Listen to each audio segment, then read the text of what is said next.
نظمت الجمعية السودانية لسيدات الأعمال بالخرطوم معرضا للثوب السوداني هدفه إبراز الوجه الجمالي للثوب السوداني، ويقف الثوب السوداني بشكله التقليدي في مواجهة الأزياء الوافدة والتي تملأ الأسواق السودانية. مراسلنا أسامة سيد أحمد ونظرة على التحديات التي تواجه هذا الثوب.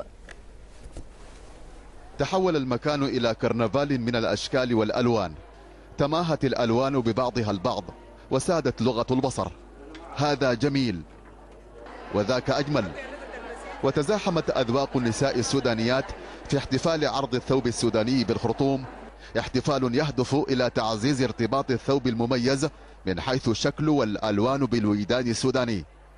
من لبس الثوب، من طريقة لبسنا للثوب أصلا حيعرفونا السودانيين. حتى في ناس من برا وبيجوا من برا، الواحد ما بيقدر يميز بين سوري ولبناني وفلسطيني الجنسيات الأخرى يعني، لكن السوداني ده بيكون مميز.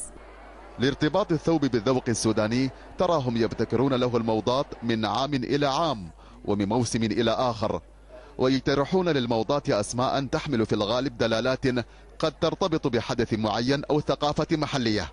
ثوب الاستغلال كان كشكل علم وبنفس الوان العلم، اخذ ياهو من الزمن ذاك بدت، لكن دي طبعا جيل الزمان وده الجيل الحسي بنفس تطورات الجيل، كان فيها اعياد معينه ومراسم معينه سموا عليها، ونحن طبعا جيلنا جيل فن وطرب وكده بسموا على المسميات الفنانين والرؤساء الجداد وكده. ثياب سودانية ترسم لوحات تجسد بتشكيلاتها المختلفة صورة موحية للفنانين والشعراء والمبدعين، طالما ارتبطت بالجمال والأناقة وحسن المظهر. أنا أغلب لوحاتي بتعبر عن المرأة وهي نفس الثوب، لأنه التشكيلة العامة للحركة بتاعت الجسم بتتحور لاتجاهات جميلة جدا، خاصة اللون بيحمل ألوان عالية جدا. ارتداء الثوب السوداني يرتبط في أغلب الأحيان بالمتزوجات من النساء، فضلا عن ارتباطه بالمناسبات الاجتماعية على اختلافها. مهرجان للثوب السوداني هو الأكبر من نوعه بالبلاد. القائمون على أمر هذا المعرض يشددون على أن الغرض التجاري له ليس محط اهتمام كبير بالنسبة لهم، ولكن فيما يبدو أن الثوب السوداني بمظهره المميز والذي أخذ مكانه كعنوان لثقافة سودانية بينة تراجعت مكانته كثيرا وسط أجيال نسائية سودانية ربما تأثرت بثقافات وغزو فكري وافد.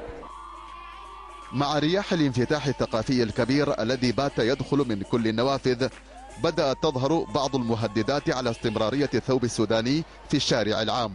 بفتكر انه الثوب السوداني قيمته قلت لانه القنوات الفضائيه اللي دخلت علينا وغير ثقافتنا وكذا يعني، لكن الثوب السوداني عموما يعني مفروض اصلا ما يختفي. واقع ربما يجعل الثوب السوداني في حالة امتحان مستمر، وكثيرا ما يضعه ذاك الامتحان على محك التواري والانزواء وربما على عتبة التلاشي.